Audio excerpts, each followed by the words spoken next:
ব্রি ধান ১১৮ হাওড়াঞ্চলের উপযোগী ঠান্ডা সহনশীল জাত।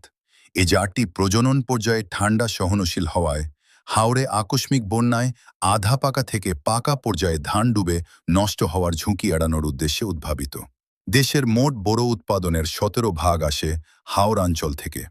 চারা অবস্থায় ঠান্ডার প্রকোপ এবং আধা পাকা থেকে পাকা পর্যায়ে উজানের ঢলের কারণে ধান ডুবে নষ্ট হওয়া হাওড়াঞ্চলের একটি দীর্ঘদিনের সমস্যা।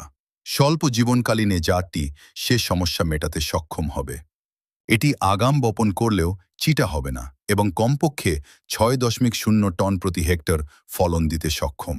তবে স্বাভাবিক বপনে ১৪৫ দিনে ৬.৯ থেকে ৮.৫ টন প্রতি হেক্টর পর্যন্ত ফলন দিতে সক্ষম। এর চালের আকার আকৃতি মাঝারি মোটা, ভাত সাদা এবং ঝরঝরে। এ ধানের চালে অ্যামাইলোজের পরিমাণ ২৮.৩%। এছাড়া প্রোটিনের পরিমাণ ৯.১%। ফলন পরীক্ষায় ১০টি অঞ্চলে এটি ব্রি ধান ২৮-এর চেয়ে প্রায় ২২.৮৩% বেশি ফলন দিয়েছে।